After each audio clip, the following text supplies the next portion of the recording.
నమస్తే SR7 TV news కి స్వాగతం. ప్రాజెక్టుల పురోగతి తెలంగాణ ఉద్యమ ఫలితమే. మాజీ మంత్రి నిరంజన్ రెడ్డి తెలంగాణ రాష్ట్రంలో వనపర్తి జిల్లాలో ఏర్పాటు తర్వాతనే సాగునీటి ప్రాజెక్టులకు మోక్షం లభించిందని మాజీ మంత్రి సింగిరెడ్డి నిరంజన్ రెడ్డి అన్నారు. మంగళవారం రైతులతో కలిసి ఆయన గుడిపల్లి రిజర్వాయర్ ను సందర్శించారు. పంపింగ్ అవకాశం ఉన్న శ్రీశైలంలో డెడ్ స్టోరేజ్ వరకు నీటిని తోడే అవకాశం ఉందని, కల్వకుర్తి మోటార్లతో 240 రోజుల పాటు పంపింగ్ చేయవచ్చునని తెలిపారు. రైతులకు భరోసా ద్వారా పంటలకు మరో 45 రోజుల పాటు సాగునీరు అందించాలని, శ్రీశైలం నీటిని చుక్క సద్వినియోగం చేసుకోవాలని కోరారు. పాలమూరు రంగారెడ్డి ఉమ్మడి జిల్లాను సస్యశ్యామలం చేయడమే లక్ష్యంగా ఈ ప్రాజెక్టును చేపట్టామని, దీని ద్వారా మార్చి ఆఖరి వరకు నీటిని పంపింగ్ చేయవచ్చని వివరించారు. నీటి లభ్యత ఉన్న శ్రీశైలాన్ని వదిలి నీళ్లు లేని చోట సోర్స్ పెట్టమనడం ఆంధ్రాకు మేలు చేయడమేనని మండిపడ్డారు. ఈ కార్యక్రమంలో గట్టు యాదవ్, వాకిటి శ్రీధర్, నందిమల అశోక్, భీమయ్య, సురేందర్ రెడ్డి మరియు ఇతర ముఖ్య నాయకులు పాల్గొన్నారు. Reporting by SR7 TV news, Wanaparthy జిల్లా ఇన్ఛార్జ్ KP రెడ్డి.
ఈ నీళ్లను మనం ట్యాప్ చేసుకోవాలంటే, కృష్ణానదిలో ఉండేటువంటి నీళ్లను మనం ఎత్తిపోసుకోవాలంటే ఏకైక మార్గం శ్రీశైలం రిజర్వాయర్లో ఆగి ఉన్న నీళ్లలోంచి ఎత్తిపోసుకోవడమే. గతంలో 40 ఏళ్ల క్రితం, దాదాపు 41 సంవత్సరం అవుతుంది, ఉమ్మడి పాలమూరు జిల్లాలో కృష్ణానది నీళ్లను ఏదో రకంగా ఎత్తిపోసి ఇవ్వాలనేటువంటి తొలి ఆలోచన కలిగినప్పుడు అప్పట్లో 1984లో మొదటిసారి కల్వకుర్తి ఎత్తిపోతలనేటువంటి ఓ పథకానికి పురుడు పోసుకోవడం జరిగింది. ఆ తర్వాత 7 ఏళ్ల వరకు ఏ పని చేయలేదు. ఒక సబ్ డివిజన్ కార్యాలయం మాత్రం నార్కన్లో 60 లక్షల రూపాయలతోనే మంజూరు చేసి గాలికి వదిలేసినారు, చేతులు దులుపుకున్నారు. మళ్ళీ 2001లో తెలంగాణ ఉద్యమం ప్రారంభమైన తర్వాతనే ఆ ఒత్తిడితోనే మొక్కుబడిగా ఈ ప్రాజెక్టును ప్రారంభించినారు. చంద్రబాబు నాయుడు గారి కాలంలో, టీడీపీ హయాంలో. అది కూడా ఆనాటి మంత్రివర్గంలో ఉండేటువంటి ఈ ప్రాంతపు నాయకుడు డాక్టర్ నాగం జనార్దన్ రెడ్డి గారు పట్టుబట్టి మా ప్రాంతానికి కావాలనే జిద్దు చేసినందుకు కంటి తుడుపు చర్యగా ఈ కనిపించేటువంటి గుడిపల్లి రిజర్వాయర్ ఒక కట్టను, ఇది కేవలం కేసీఆర్ హయాంలో కట్టినటువంటి ఒక చెక్ డ్యాంకు సమానంగా, అది 1 TMC నీళ్లు కూడా లేవు ఇందులో. దాని కెపాసిటీ 0.95 TMC మాత్రమే. 10 TMCల రిజర్వాయర్ ఇక్కడ కట్టుకునే అవకాశం ఉన్న ఆనాడు సమైక్య పాలకులు దాని కంటి తుడుపు చర్యగా 1 TMC కంటే తక్కువ నిర్మాణం చేసినారు. జోనల్బోగుడు 1-2 TMCలు, ఏలూరు కూడా 1 TMC కంటే తక్కువే. అంటే మొత్తం కల్వకుర్తి ఎత్తిపోతల పథకం కింద ఆనాటి సమైక్య రాష్ట్ర ప్రభుత్వాలు ప్రతిపాదించినటువంటి రిజర్వాయర్లు, పూర్తి చేసినటువంటి రిజర్వాయర్లు కేవలం 4 TMCల లోపే.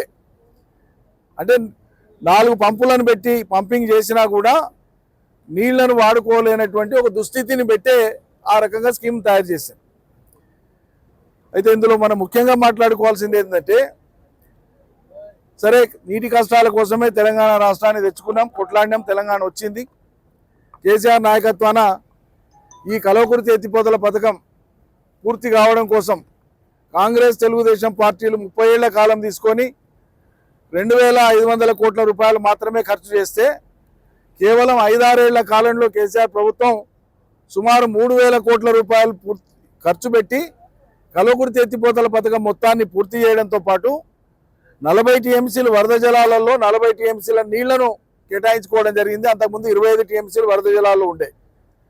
ఆ 40 టీఎంసీలను ఈ పథకానికి కేటాయింపు చేసుకొని ఈ కల్వకుర్తి ఎత్తిపోతలకు సంబంధించినటువంటి మొత్తం పనులు లిఫ్ట్ 1, లిఫ్ట్ 2, లిఫ్ట్ 3 దగ్గర ఎలక్ట్రోమెకానికల్ వర్క్స్ అంటారు. మొత్తం టనల్స్ కానీ, కాలువలు పెండింగ్ ఉన్నాయి కానీ, అదేవిధంగా పవర్ లైన్లు కానీ, సర్జిపూర్లు కానీ, పంప్ హౌజులు కానీ, మోటార్ల ఎరెక్షన్ కానీ, ఇవన్నీ కూడా మా హయాంలోనే ఆనాడు నీటిపారుదల శాఖ మంత్రి హరీష్ రావు ఉన్నప్పుడే కేసీఆర్ గారి నాయకత్వాన వారి ఆదేశం మేరకు మేమంతా ఎంబడి